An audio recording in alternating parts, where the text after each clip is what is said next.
I've helped thousands of people improve their sleep through my content and my course, The Sleep Advantage, and I get this question all the time. Kyle, which do you prefer, the Whoop or the Oura Ring? And what would you recommend? In this video, I'm gonna break down what I like and what I don't like about both of them, and then hopefully by the end of this video, you'll be able to make a decision about which one is right for you. I think I have a unique perspective because I've been tracking my sleep almost every single day for the last 5 years. And I've not only combed through my own data, but also the data of thousands of other people. So I have an interesting sample size about what is good about each product. And I will also say that these are the two best wearable trackers in this space, in my opinion. So I'm excited to dive into this, and I'm gonna break it out into different sections that we're gonna judge these two products on. So let's get into the categories. So let's start out with price. The Oura Ring comes in at $299 with a $6 a month subscription, and the Whoop comes at a $20 to $30 a month subscription, and you get the band for free. So if you have both of these devices for 3 years, the Oura Ring will come out to be $515, whereas the Whoop is gonna come out to $1,080 for that 3-year time period at a $30 a month price. At a $20 a month price,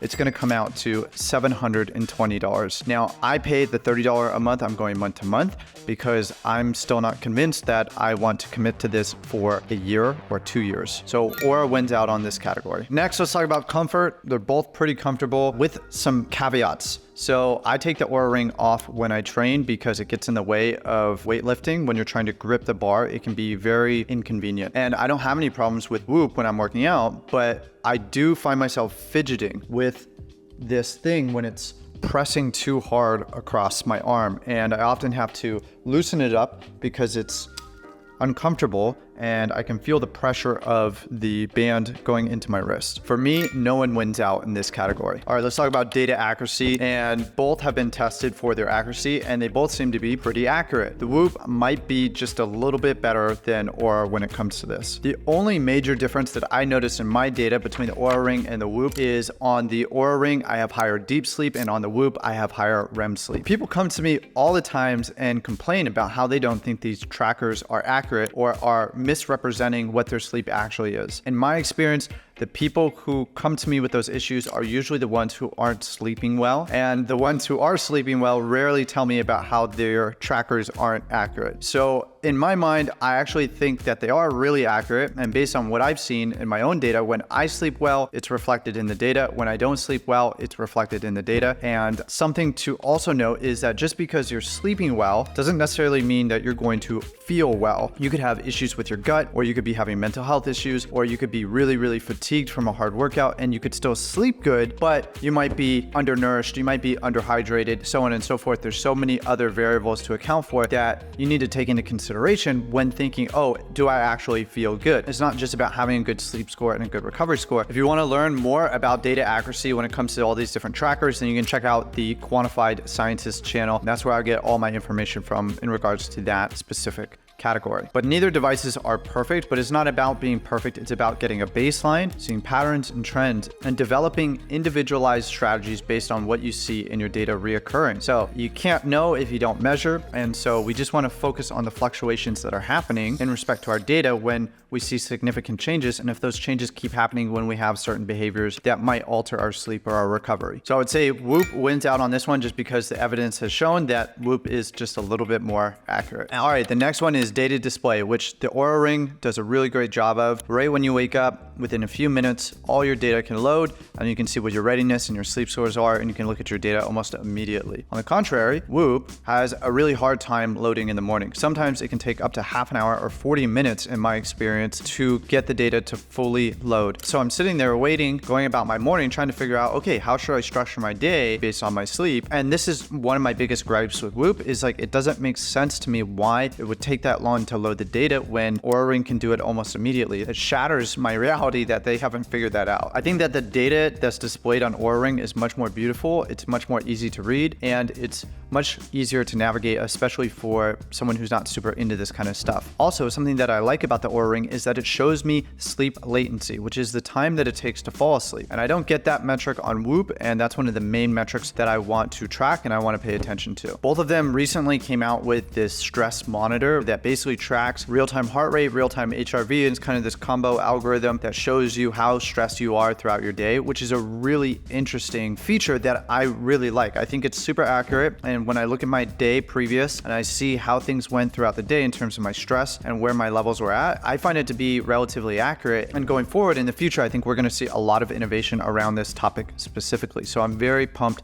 to see that both companies are doing that. This bug that I'm about to share with you is probably the worst part of the Whoop interface. So in Whoop, they have this metric called strain, and strain basically tells you how hard you've pushed it or exerted yourself that day. And based on your strain score, that's going to determine how much you need to sleep and how much recovery-based activity you should do in order to get back to baseline and to adapt and to get stronger. Now, here's my gripe with this particular feature is that the strain really gets pushed up and cranked when you do aerobic exercise. So if you go for a run or you do a bike ride or you do some type of hit, then it will jack up your strain pretty quickly. But if you have a really hard strength training session where you're crushing it with the weights, then it will not necessarily equate to a higher strain. So you could absolutely obliterate yourself in the gym and your strain will still be low. And because your strain is low, then you're going to be more recovered based on their algorithm because you didn't push it as hard, which means that you could wake up the next day feeling totally spent and fatigued and like, wow, I really need a rest day. But it says, hey, today's a good day to push it. You should go for a higher strain. And this is really annoying for people who like to strength train, people who like to weightlift. It just doesn't factor in how sore you might be or how hard you hit the weights. And I think this is a major shortcoming when it comes to Whoop's interface. All right, let's talk about logging data. This is my favorite feature on Whoop. Every time you wake up, it gives you a prompt to fill in your journal. And in the journal, you can pick different habits or different supplements or lifestyle interventions that you can tick off, say, hey, I did this yesterday. And you can write in the journal about anything that might be specific to the previous day that you want to make a note of. And what this does is over time, it builds a database of what habits or what supplements or what type of workout or what type of lifestyle intervention can impact your sleep, your recovery,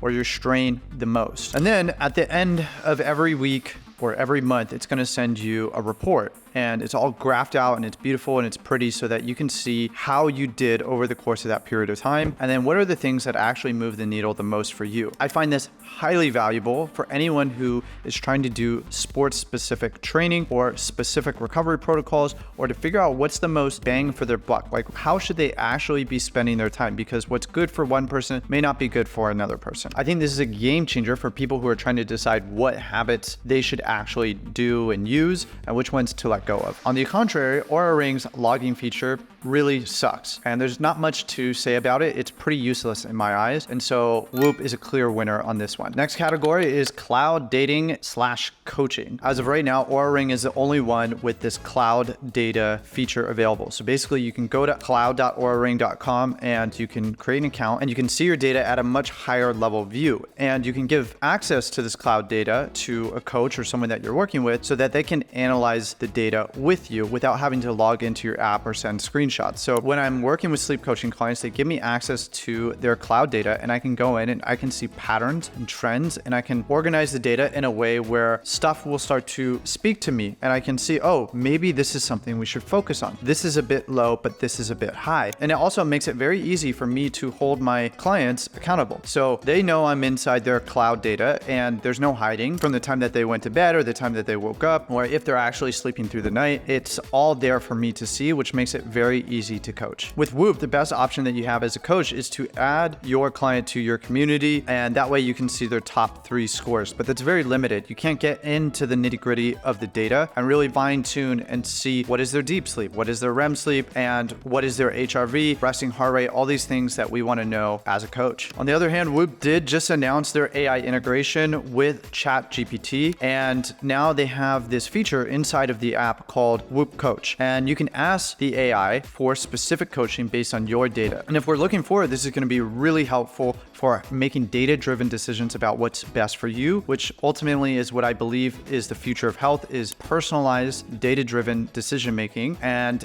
it's not that the AI is going to necessarily replace the coach, but the coach can work with the AI to interpret the data and to listen to what the human is actually saying to make the best possible decisions. Now, I wouldn't be surprised if Oura rolls out something similar in the not so distant future, but I think this is going to be a breakthrough technology integration in the health and wearable space. With that being said, I would still say that Oura wins out in this category. All right, let's talk about charging and battery life. So they're both relatively easy to charge. You just take the ring off, you put it on the stand. A couple hours later, it's all charged up, ready to go. With the Whoop, you have a little cord that you plug into this puck, and you slide the puck onto the Whoop wristband, and that's gonna be what charges it. If you want, you can unplug the puck because it has its own battery, and then you can put it onto the Whoop, and that's what charges it. Here's where the problem lies though. The Oura ring that I have did eventually die after 2 years. And that's why I originally switched to the Whoop in the first place, because Oura's customer service was not that easy to deal with, and I was just annoyed. So I ended up getting the Whoop, but I lost the puck within the first month of having the Whoop. And it's $50 to replace the puck. And I guarantee you that if you have the Whoop, you will lose your puck at least once.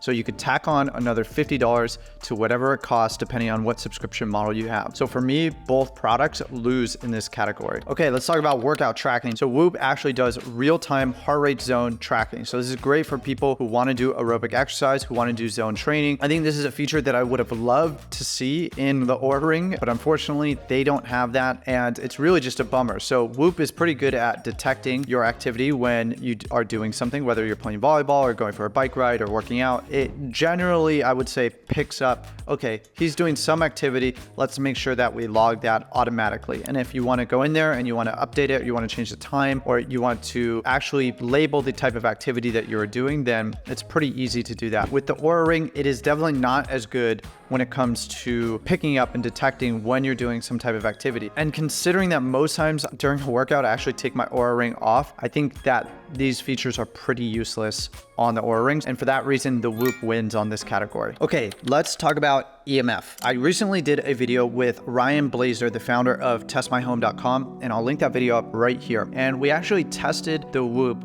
for EMF, and he told me that safe levels are basically around 10, and the Whoop was above 10,000. And this is something that I'm wearing on my arm every single day, and it's emitting Bluetooth and EMF. It wouldn't be that big of a deal, except, at nighttime, I'm putting my hand sometimes under the pillow, so it's right by my head. And I'm just doing my best to apply a little bit of practical avoidance when it comes to this kind of stuff. So if I can't avoid it, I will. And the major difference between Whoop and the Oura ring is that the Oura ring also emits EMF, but it has an airplane mode, and it still collects data while it's in airplane mode, and it doesn't take forever to load in the morning, even after it's been on airplane mode for a while. So the point of this is that if I can avoid it, I will. And the fact that Whoop also doesn't have an airplane mode is kind of like, how is that possible? Like, how could that not be a thing? It seems like lots of technology has the ability to use airplane mode and for that to be a feature. So Oura ring is going to win out on that category for me. I don't care what anyone says about wearable trackers. I think having one is an absolute game changer. For me, what I noticed is that there's been a few periods where I wasn't wearing my tracker all the time. And when I wasn't, I noticed that I would just make little decisions here and there that were more for the short-term pleasure of right now versus the long-term game of health. When I'm measuring something, it keeps me accountable, and I'm more honest with myself, and I can be more real with the situation of, hey, am I actually living up to the potential? Am I actually following through on the things that I want to do? And I know if I extrapolate further down the line, I definitely want to be the person